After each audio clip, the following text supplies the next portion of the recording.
And I just knew.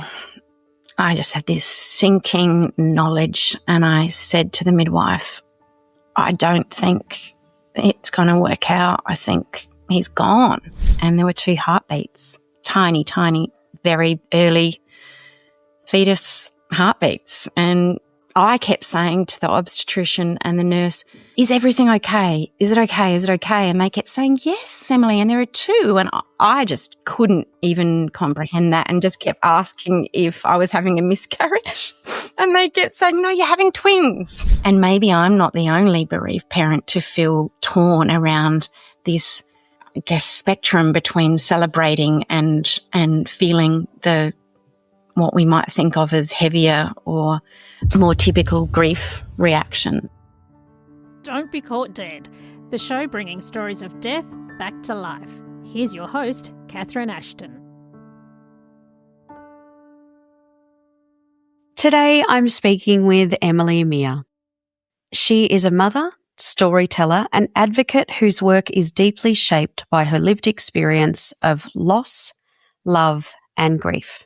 After being diagnosed with stage 4 endometriosis in her early 30s, Emily and her partner Pete underwent a challenging IVF journey to conceive their first child.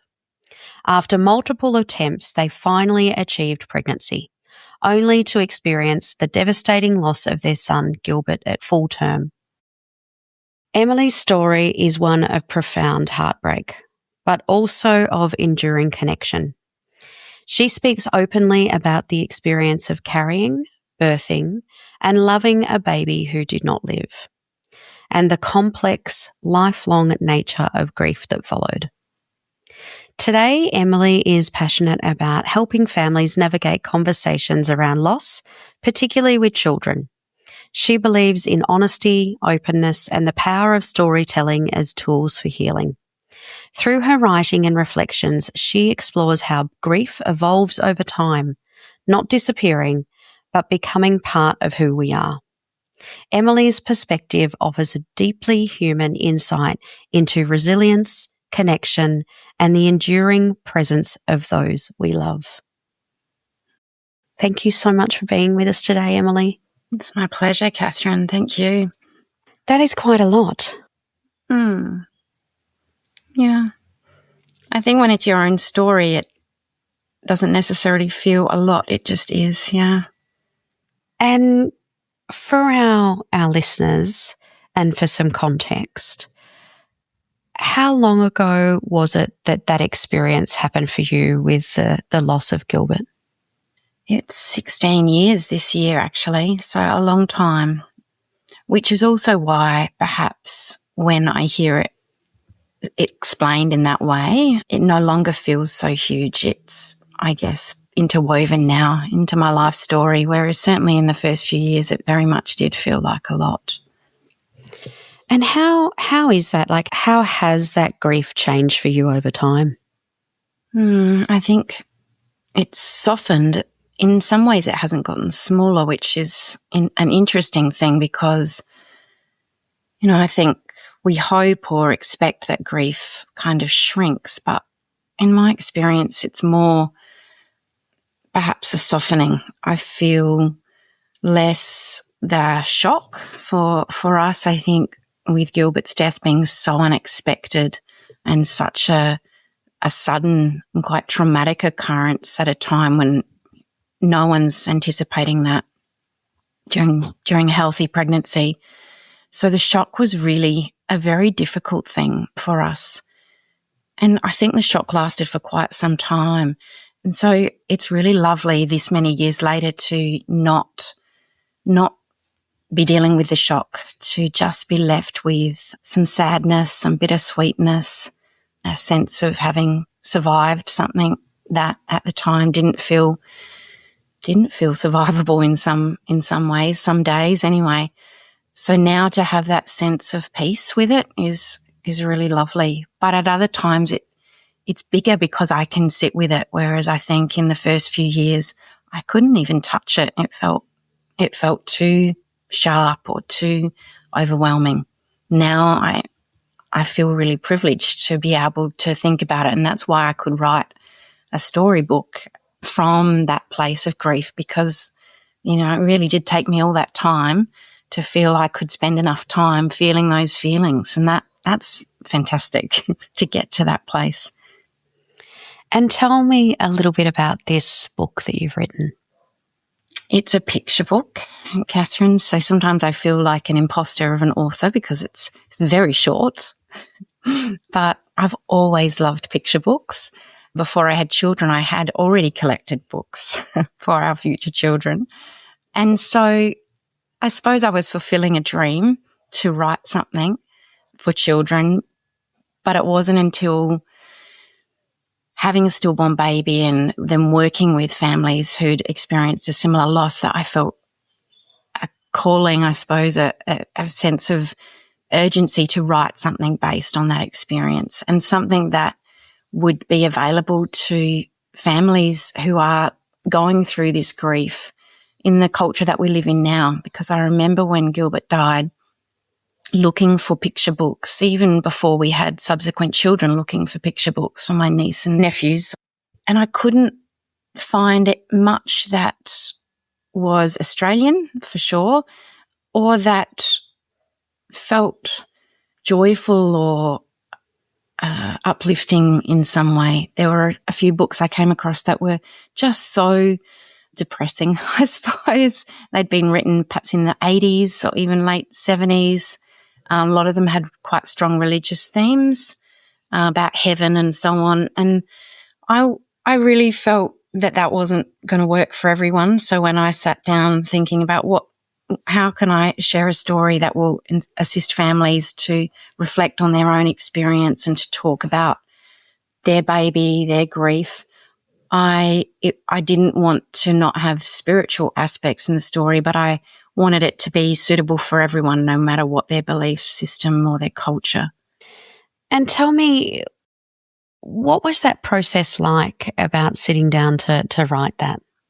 It was very time consuming because I realised that it wasn't going to be a straightforward sit down, write, and you're done. I kept realising, there's so much more to this, and I'd go away and do some research. I did a short course for women writers during COVID time, and that actually was the beginning for me. I started writing poetry actually about my grief.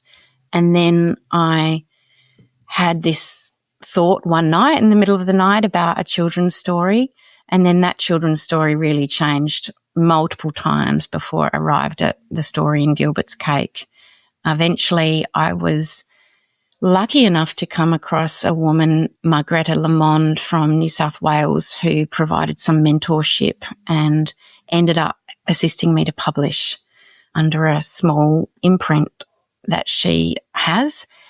And she really helped me to get to the end point because by then I had so many different variations and drafts, and I needed someone, not just family and friends who kept reading it, the different iterations and saying it was beautiful. I needed somebody who could really help me to drill down. She helped me to cut out sections that she said, oh no, the illustrator will flesh that part out, or you don't need that extra adjective. And she knew about children's books. She's a professional, and that was gold for me.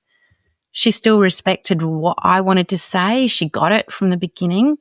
She had that professional headset that I was looking for. I'd been looking for it online for months and months, and I came across her in the end. So I really think it took a lot longer than I thought it would, but it was a wonderful journey for me of sitting with all of these feelings and hopes for other families.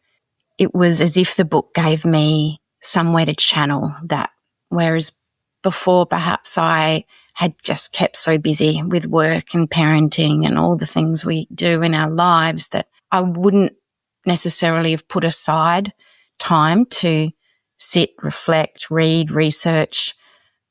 I felt suddenly like I had this project that was very personal but had a direction that was outward facing, I hoped, in the end as well. And so tell us about what was the story that you settled on in the end? And it must be challenging because, especially being a picture book, like you said, that there's so much that you can convey in an image, and yet, it's also the importance of the limited words that you do have on the page as well. So where did you end up with the story? I ended up with a story about Gilbert's birthday or anniversary. In the case of a stillborn baby, a birthday and an anniversary is the same day, which was sort of the beginning point, reflecting on how in our family those days are for us now that we have Gilbert's younger siblings, Harriet and Flynn, who were born 2 years later. I had always found this anniversary day quite challenging, especially when the twins were little, because it was still only a few years after Gilbert's death. And I felt this pressure to celebrate his birthday, as the baby loss community often refers to a stillborn baby's anniversary. But I actually felt really sad. My body would feel all these feelings attached to it being the same time of year, the middle of winter, and the date. And so all the memories that would come with that of course the twins didn't have any understanding of. They just knew that we'd told them that it was Gilbert, who they knew about. It was his birthday. So they were thinking, oh, this is going to be fun. We're going to maybe we'll have a cake and balloons and we'll do something special. And I would often think, I don't want to do anything. I don't want to go anywhere. And then I'd remember what I'd hear about or see online, these celebrations that people would have. And that's why I'd feel caught between these two places. And one night when I was thinking about that and had been starting to write some stuff, I thought, well, maybe there's a story in that there are these different experiences within this bereaved family that are all valid and are all really special. And maybe I'm not the only bereaved parent to feel torn around this, I guess, spectrum between celebrating and feeling what we might think of as heavier or more typical grief reactions. So I started working with that and thinking a lot about, particularly I think about Harriet, our daughter, because she was a real driver often of, what are we going to do for Gilbert's birthday? So she became the central character, I guess, in Gilbert's Cake. She drives this story of wanting to make a cake and goes to each family member saying, come on, let's make the cake. And she persists when she doesn't get the willingness to do that she wants. And in the way of children, she finds her own creative solution to that. And there's this beautiful coming together at the end of the story where she's made a mud cake in the garden and she brings it to the beach where the family is. We don't actually live behind the sand dunes. I wish that were true. That's actually completely fictional. We do love the beach. My husband's a surfer. The twins like to surf. And we do actually tend to go to the beach at Gilbert's birthday. However, in the story, the family lives just behind the sand dunes. So little Hattie carries the cake that she's made in the garden down to the beach where her mum and dad and brother are, and everyone's so thrilled to see this cake that she's made. And Dad suggests candles, and the family searches for feathers to place on the cake as candles. And then in the last little section of the story, Harriet tips the cake upside down and everyone throws some of the mud from the cake into the shallows. And Harriet picks up one of the feathers that's floating on the waves and tucks it into her pocket. And there's also this beautiful reference to pelicans. And the dad in the story tells the twins this tale of pelicans being above the crowd at Gilbert's funeral. And that's actually a true story too. So there's some truth to the story as well as some artistic, what do you call it? Artistic license. Artistic license. Given the fact that there is that closeness and that sort of truth-telling in the story, how was it for you? Because it's almost like creating your own family in that, isn't there? And incorporating, you've actually included Harriet as Hattie, and similar characteristics, and that. How was it when you saw it printed? Oh, it was so surreal, actually, Catherine, seeing it finally printed. Such a long process with working with the illustrator, a book designer, and the publisher, and to finally hold that book, it felt really quite a monumental moment. And yeah, there is this sense of, I guess in some ways it felt like a responsibility, knowing that I'd placed my other children in this book, and that they then would have this story, this book, this physical object in their lives, and, wondering how it would be for them. A funny thing that happened was I donated lots of books to different places, and Harriet said to me at one point, the twins would have been about 12 at the time, and she said, "Oh, you can't give it to the school library, Mum." And I said, "Oh, why not?" And she said, "Oh, because it's got our last name on the front and my name's in the book, and that would just be so embarrassing. So you can't." And I said, "Oh, I'm really disappointed, because there would definitely be families in your primary school that might like to borrow the book." And she said, "Well, you'll just have to wait until next year when I leave the school." So on their last day at the school before they went to high school, when I went in to say goodbye to the staff in the office, I took them, and they knew I'd published the book. Some of them had come to the book launch, so I took them in a couple of copies and said, "Now you can have Gilbert's cake at the school." I love that. It really is quite the family project then, hasn't it been? It has. Harriet and Flynn, they both listened to many versions, and Harriet in the early days did some drawings. She was also not particularly pleased when I started looking for a professional illustrator. And she did say a couple of times, "But, what about me? Can you add some of my drawings?" So we had to talk that through. That's a couple of years ago now. Now she's fine with it. But it is part of the creative process, isn't it? Some things get included and some don't. Oh, wow. And what is it that you hope for readers to sort of connect with or feel when they're reading the book? My hope is that it helps readers who have had a similar experience feel seen, feel that, here's a book that says something of our own family experience, the way our family is made up. I think that that's really important.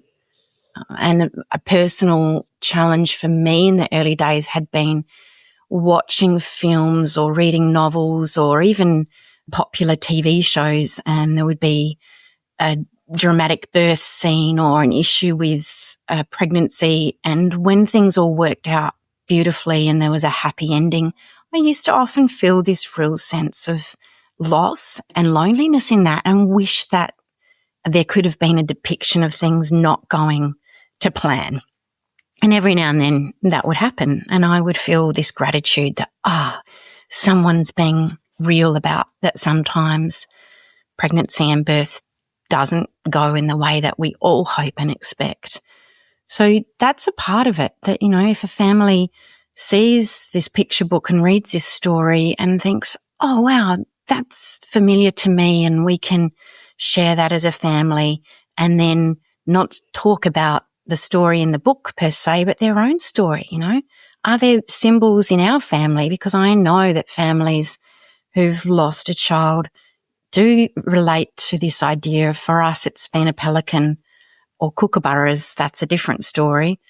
But, for families, people talk about butterflies or rainbows or ocean creatures, all sorts of things that are meaningful to them. And so in reading Gilbert's Cake, they, I hope, will talk about, what's it like for us? And I also hope people who have no connection to stillbirth or miscarriage or child loss, they resonate with the themes around grief and ongoing bonds and celebration and remembering I hope that it's not only relevant for families who've experienced baby loss. And do you mind taking us back to that time, Emily? Because you're right, very few times do we see the reality depicted. It is a lot of the time very much a happy ending, a bit of a scare, but then a happy ending, because sometimes it's too difficult to go there and they won't even have those discussions. So do you mind sharing what that was like? So you carried Gilbert to full term, and what happened? It was right at the very end. I was actually just over 40 weeks, and I'd seen our obstetrician who'd also done our IVF treatment. So we'd known him by this stage for a couple of years, I suppose. I'd seen him only a few days before, and he had said, look, if you go much further overdue, we'll bring you into hospital and induce you. And I had done all the research about natural birth and wanted a particular way for it to go. And I was so hopeful that that wouldn't have to happen. But I just took his advice. Okay, if it's 5 days over or 7 days over, I can't remember what his cutoff was, and that's what we'll do. And we went about our week. I did go into labour on one morning, and we went down to the beach and we went to my parents in the afternoon. I remember saying to Mum in the afternoon as I sat in a rocking chair, I said, I haven't felt him move. And we said to each other, well, I'm getting contractions, and we'd heard this idea. Mum certainly said it herself. You're in labour. I think that's not unusual. I've since learned that we should feel kicks and movement from the baby, even during labour and certainly in those early stages of labour. So that's a myth that's now being dispelled in the stillbirth awareness community. But certainly 16 years ago, I had no idea. It had never been spoken about in antenatal classes that Pete and I had been to. So I just kept thinking, okay, it's happening, and, preparing myself for this labour. And I laboured all through the night. We rang the hospital and they said, come in when they're 5 minutes apart. And they never got to 5 minutes apart. Pete went to sleep, of course. Eventually I woke him up at 5 or so in the morning and said, oh my goodness, I can't sleep. And he, busied about trying to help me and support me. And we went for a walk. And as we were walking around the block, I said, it's not right, Pete. There's something wrong. And I'd started to really, I kind of knew, I think.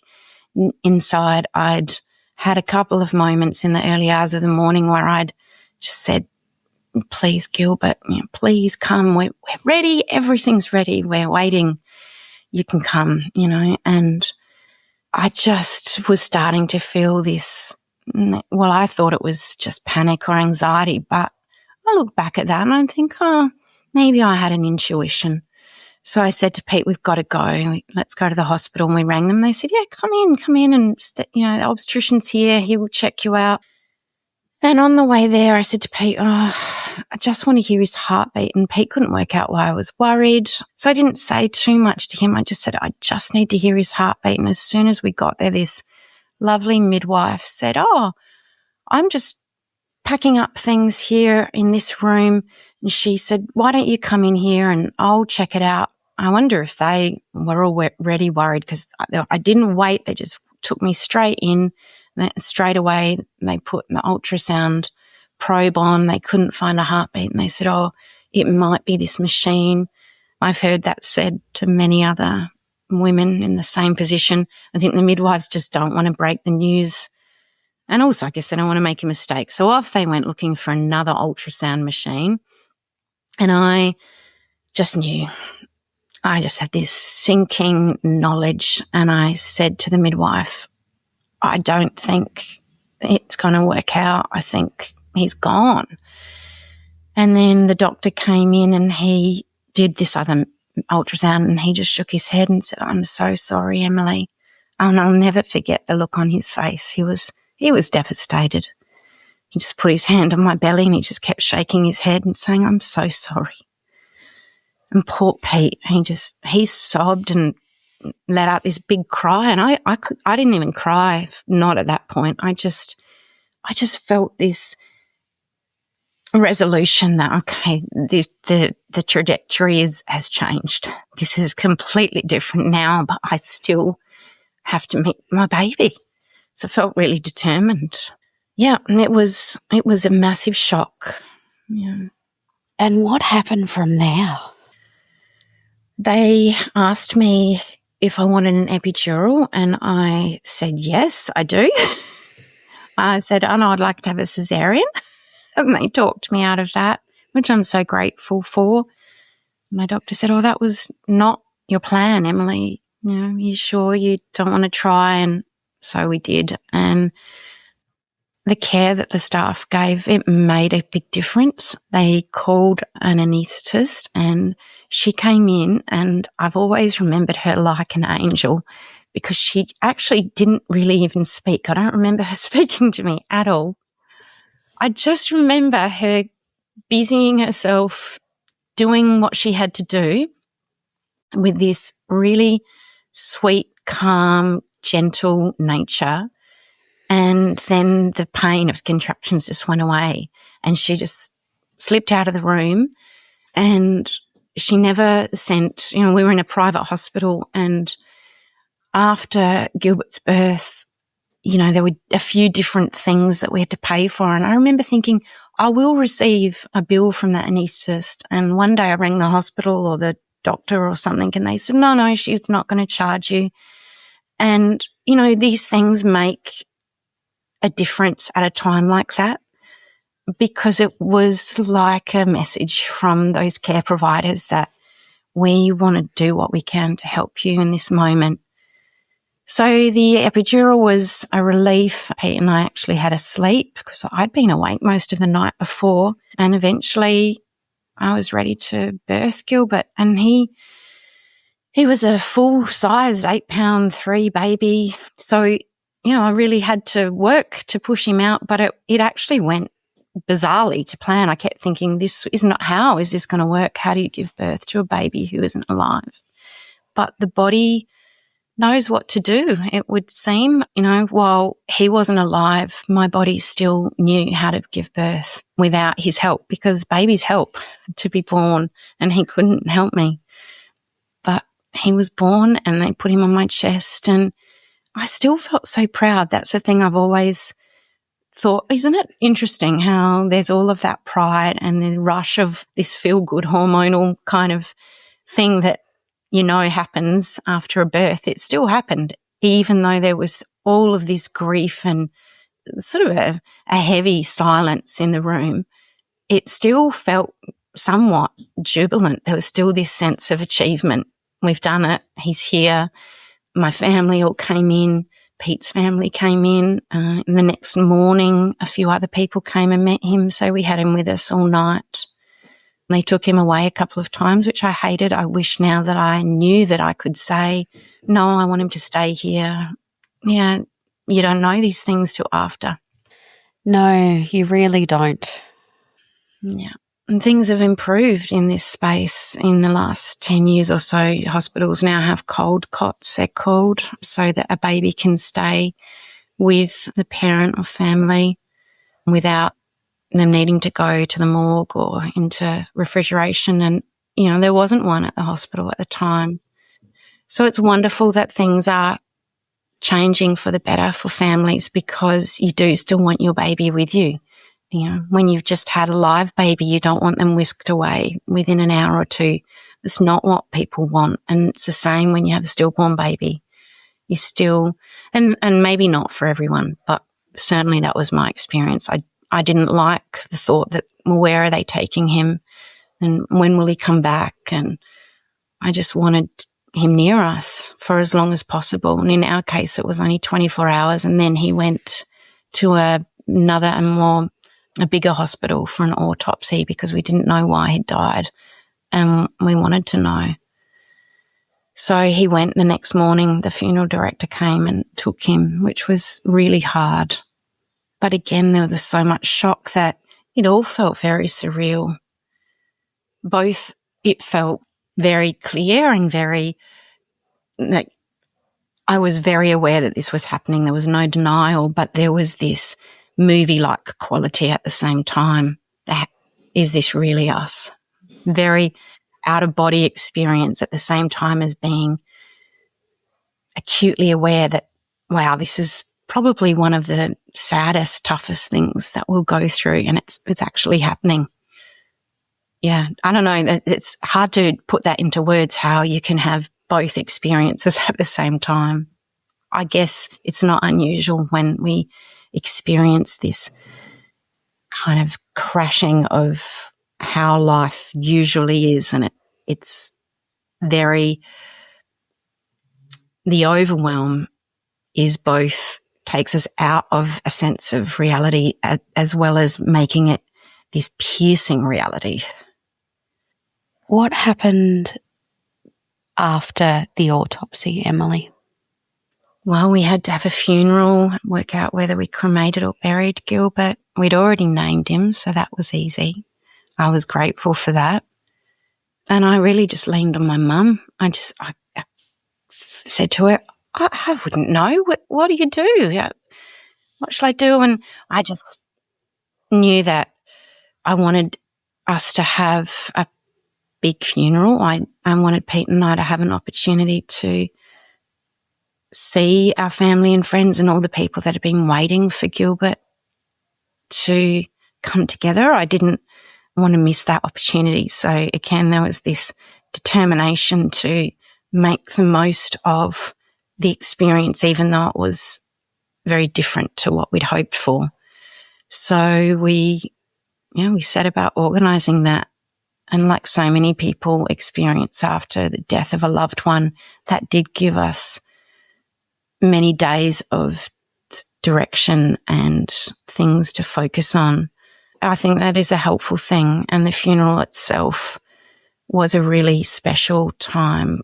I don't know really now when I look back how we did it, but we both spoke at the funeral and we chose close friends and some cousins to read prayers and say different words about, thank the people who looked after Pete and I. We chose songs that we wanted to have.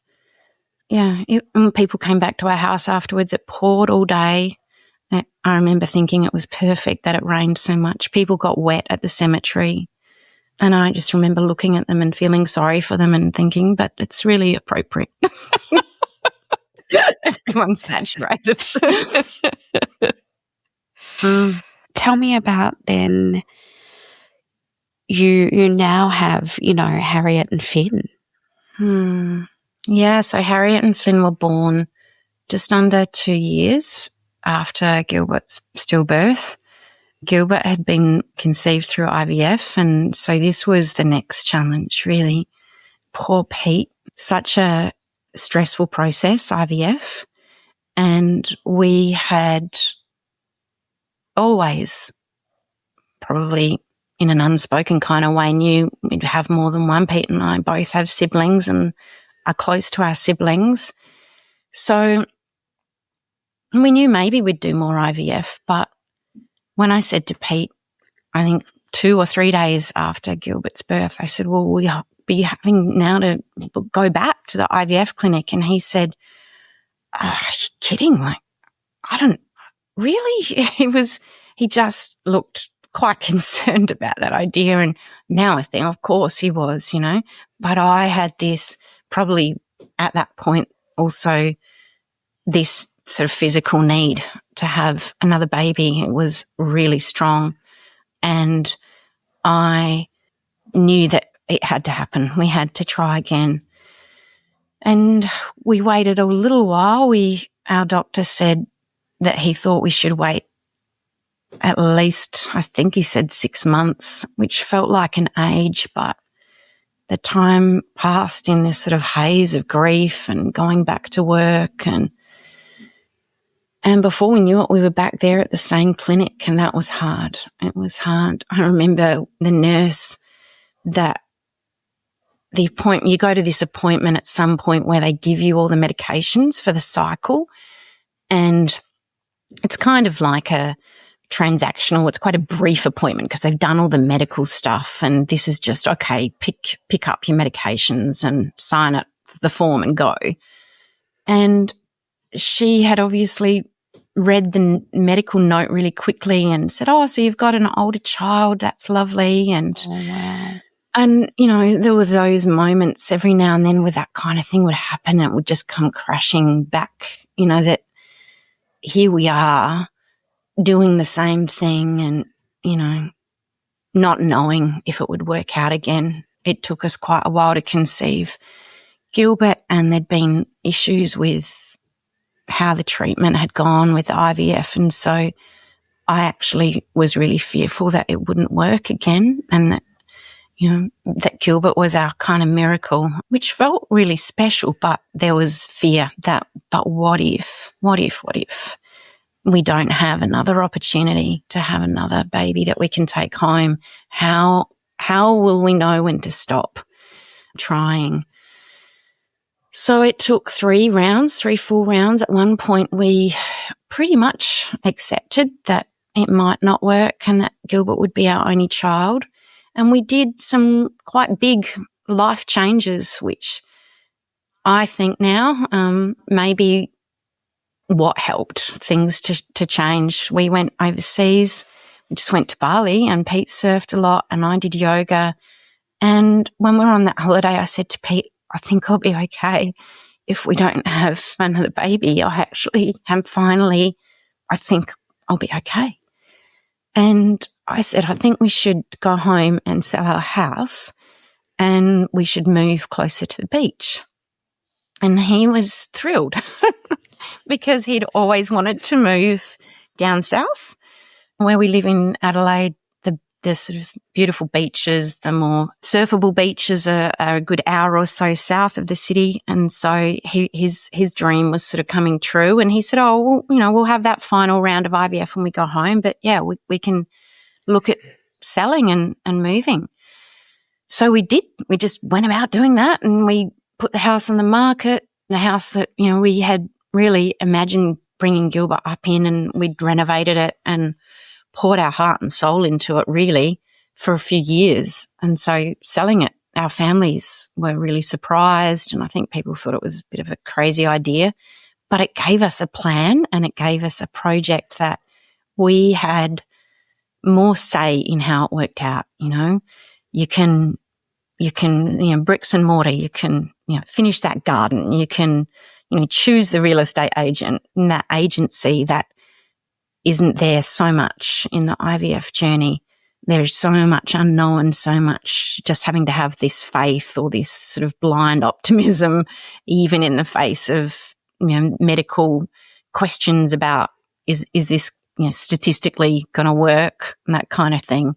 It was so refreshing to just look for another house to renovate and make those sorts of decisions. It felt so good. And of course, that final round of IVF that happened in the process of selling our house and preparing to move, we had 2 embryos, and I'd never been able to produce 2 eggs, let alone have 2 fertilized embryos that were healthy enough to transfer. And that's where we were at. So the decision was made to allow us to put both embryos back in, which I think we had to sign a waiver because there were risks around multiple births. And I had a strong feeling that it either wouldn't work or we'd have twins. I think Pete was sort of none the wiser around the idea of twins or even more, as can happen if you have that kind of transfer of multiple embryos. And he just said, oh, yes, you know, whatever you think's best. And 6 weeks they give you a ultrasound to see if, well, you have blood tests, you find out you're pregnant at 2 weeks after the transfer. So that was so exciting. And I just thought, oh, it's twins, it's got to be, and I went on my own for the first ultrasound because I was really worried that something was wrong. Pete was at work and I rang the clinic and they said, you can come in if you want. It's really early, but if you want, we can give you an ultrasound just to see if everything's okay. And there were 2 heartbeats, tiny, very early fetus heartbeats. And I kept saying to the obstetrician and the nurse, is everything okay? Is it okay? Is it okay? And they kept saying, yes, Emily, and there are 2. And I just couldn't even comprehend that and just kept asking if I was having a miscarriage. And they kept saying, no, you're having twins. And everything went smoothly. And they were born at 37 weeks on the day of the planned caesarean. Same doctor, same hospital, 2 midwives who helped during, and then also one of them after Gilbert's birth. They organised to be at the C-section, and it was this amazing feeling of, well, it was euphoric, I'd have to say. It felt euphoric and it felt like a completion, like Gilbert was just part of us finally getting to this next place of having these babies that now I had to work out, well, how do I feed them and how do we actually look after them, and all of that we'd not had to learn when Gilbert was born. Now here we were with all of that, and the journey started. And now they're 14. Yeah. Yeah. I mean, it feels like a flash, as any parent understands. And when talking to you about it, Catherine, it feels like I'm right back there. And I think maybe that's something about any traumatic experience that it's still in us. It's still in our body. Yeah. I do feel still this amazing sort of an awe that this story evolved to a place of, us having a family, in flesh that we could raise and do the things that we'd hoped for, that then in the end actually, were really at times really challenging, having 2 babies at once and having the grief that still sat with that. I remember how much they looked like Gilbert, and feeding them in the night, looking at the top of their head, and they looked so much like him. So I actually experienced quite a lot of visceral and quite sort of unexpected grief in those early few weeks.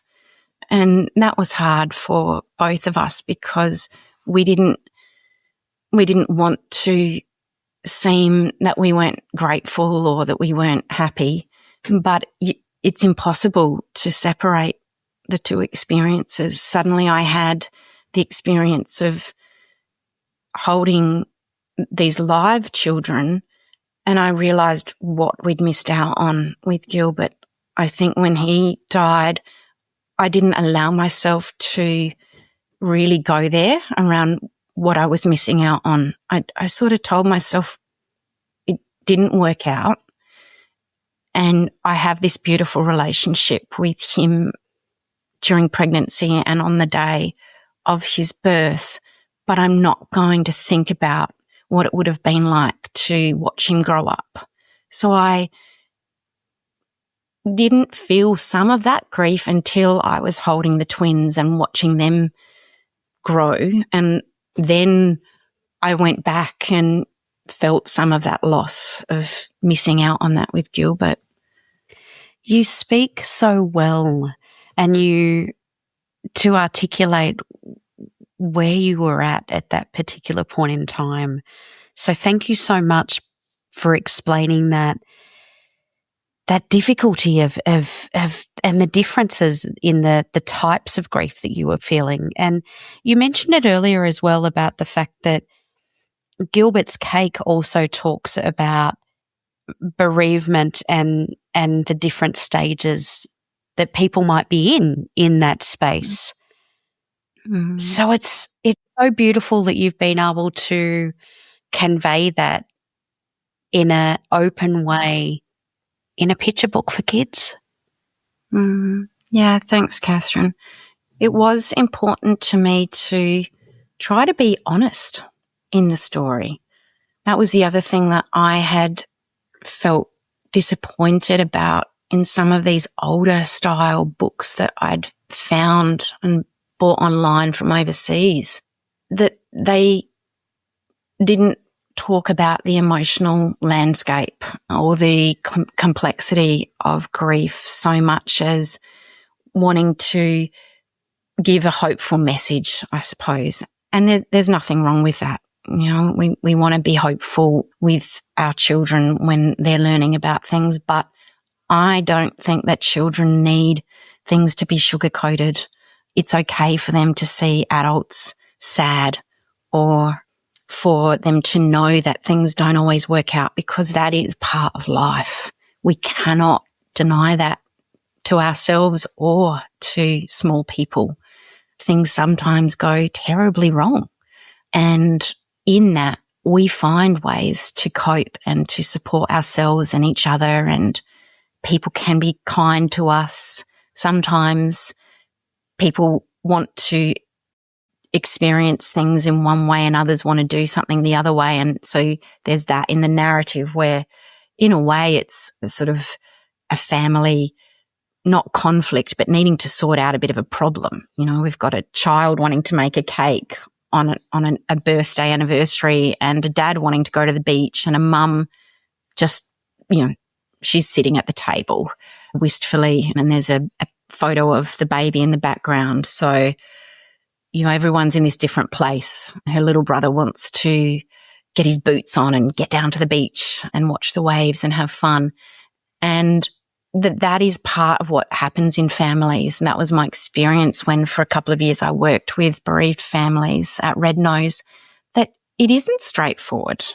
And within a couple, it's not straightforward. You know, there are often very big variations, you know, sometimes along gender lines, but it's not necessarily even that way. You might have one person in the relationship who just wants to stay busy and do things, and the other person wants to sit on the couch and cry and look at photos and not talk to anyone.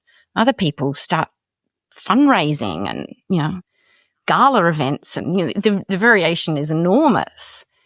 And that can bring up some tension in relationships. So, yeah, I like to think that the little problem or difference of ways of doing things in Gilbert's cake is a little bit of a window into, you know, that's okay. We work through that. It's a bit messy sometimes, but as long as we can keep enough connection with each other, there are ways that we move through grief together. And it's actually sometimes the children who we can turn to, because they're really open to their feelings. They're really expressive and real about things. So that was another theme for me in writing it, that, you know, us adults need to be there when there's a loss in a family and be willing to offer answers to questions that children have, to be brave enough to speak about things that are really hard for us, sometimes the things that we ourselves might avoid. But also children bring a lot to that space because they're not so conditioned in the way that adults are around all the different emotions and asking the questions that are on the tip of their tongue. They'll just ask them, whereas adults, you know, we hold back, don't we? We don't want to offend somebody or say the wrong thing. Children just go for it. I remember the twins asking me when they were old enough to understand that Gilbert was buried at this cemetery where he is, and we'd been there one day, I think, for a funeral for someone else, and then we'd visited Gilbert's grave, and so there'd been lots of thinking about burials and people dying in this time. And Flynn said to us on the way home, "But what does Gilbert eat down there? Is someone giving him food?" And I thought, gosh, perhaps I've missed explaining this, but children need things often repeated as they go through different developmental stages. So we talked about how his body's not working. He doesn't need any food, darling. He's fine. You don't need to worry about him. He's not hungry. He's not eating. His body's not working. He's not alive. And Flynn took that. And so this idea that that's helpful for us. And so in the story, Harriet she's the champion really of the story. She comes up with a solution to the problem of how are we going to celebrate the birthday? Because she's so determined that there's a cake. And so we've talked about how in the book you've written that how they celebrate Gilbert's birthday. How do you do it in real life? We've done different things on different years. His first birthday was a really special one for me. I come from a family of lots of strong, beautiful women. I've got lots of female cousins, and my mum had some beautiful sisters. I have 2 sisters. Pete has a sister. So I decided I wanted to have an afternoon tea with all these women and girlfriends. And so we did that. It was a strange time, that birthday, because there was this already quiet hope that maybe things were going okay because that cycle had started with the twins. So it was, the grief with Gilbert was almost on hold in some ways because so much energy was going into this process of trying to get pregnant. And as the years passed, subsequent anniversaries, I actually found harder. So his second anniversary, the twins were born, and I remember feeling very sad that day.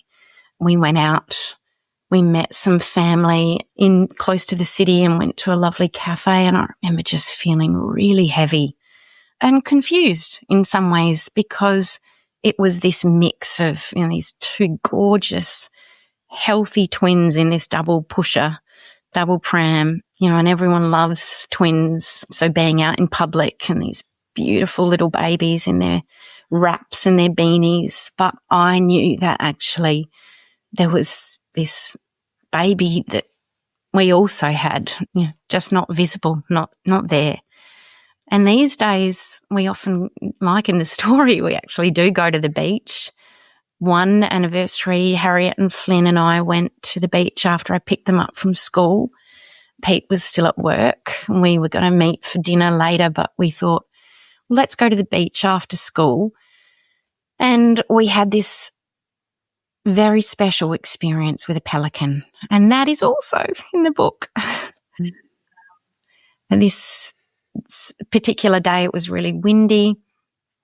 It had been raining. The clouds were really grey and heavy at the beach. And Harriet and Flynn and I went and bought hot chips, and we sat on this wooden staircase that goes down onto the sand, and the tide was in so far that the water was lapping at the bottom of the staircase. And so we sat on these stairs eating these hot chips, and an enormous, in my memory it was enormous, pelican landed actually in this water near, sort of in front of where we were sitting.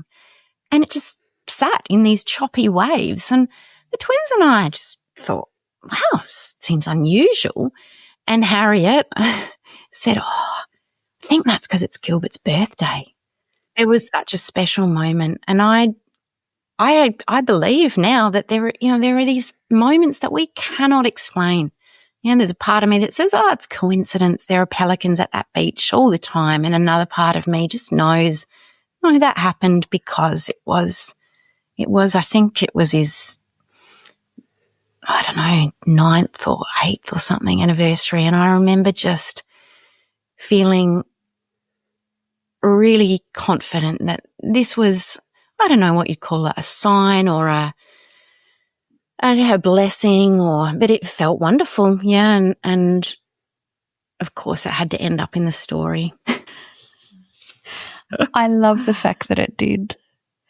Given the fact that your experience with Gilbert and the lead up to that and what you saw in sort of your antenatal experience, with Gilbert and then with the twins, and then obviously given your, experience with Red Nose, what have you seen change over those times that has been helpful for people who are navigating something like this? I'm very hopeful about things in terms of education, awareness. It's changed dramatically, I feel, since Pete and I were first expecting a baby. I don't know if it's changed in the mainstream antenatal setting. I suspect it could change more there, but I know in terms of broader awareness within our society, there are now messages out there around tuning into your baby's movements. There's an organisation here started in Adelaide called Still Aware that does lots of awareness campaigns for the public and for health professionals. And Red Nose and the Stillbirth Foundation. There are so many more places where people can gain support. And I would like to think that it's no longer quite the taboo to speak about. I know there is still stigma there. I still feel that myself. I still sometimes notice that I don't want to mention Gilbert because it feels potentially that it might be upsetting for people, or that people might think, oh, is that really necessary? You know, the overhang from generations past where people were told to, oh, just move on, have another baby, just go home, don't think about this. I think that's, unfortunately, culturally, it lingers. It's like it's in the air somehow, but it's shifting because of the work of these organisations and because of individuals who are willing to share their story. And, you know, I think social media has been a real positive in that space because families connect with each other and share photos, share dates and anniversaries and support each other. It's a beautiful online community. I personally wasn't a part of that until I was getting ready to publish the book. I actually did crowdfunding to help with the publication costs. And so from that point on, a year before I published the book, I started to connect online with some of these organisations and other individuals, and the support that's there in that online community is incredible. Such kindness and generosity and people wanting to work together to both change things in terms of awareness and prevention, education, but also bereavement support and places where people can, if they're not feeling supported by their informal support network, their friends and family and workmates, there's this other place where they know that they will be accepted and seen and allowed to speak about their baby, allowed to speak about the parts of the loss experience that sometimes make other people feel uncomfortable. So that's so wonderful. It really is. And I was fortunate last year to attend locally here in Melbourne a butterfly garden opening, and that's dedicated to children who, you know, it's been supported by the Miscarriage Information Support Service. And so you have an opportunity to go there and reflect and think about your child. And so, you know, you talk about other people sharing their stories, but the work that you're doing, Emily, is so valuable. And I can't thank you enough for sharing your story, and Gilbert's and Pete's, and also Harriet and Finn's as well. So, and the pelican, wherever that pelican may be. Yeah. Thank you, Catherine. It's been such a pleasure. I've really been enjoying listening to your podcasts, and I really value what you're doing in having these conversations about death and grief and ambiguous loss, all the other losses that aren't necessarily death-related but that have massive impacts on us as humans and as communities. And it's it's been really inspiring listening to them. So now to have a conversation with you, I'm really grateful. Well, I think that our community will really value our chat today, and also the opportunity to get a copy of Gilbert's cake and share it with their little ones in their family if they have the need, because it's a beautiful resource and tool to have open conversations with the family. So thank you so much. Thanks, Catherine.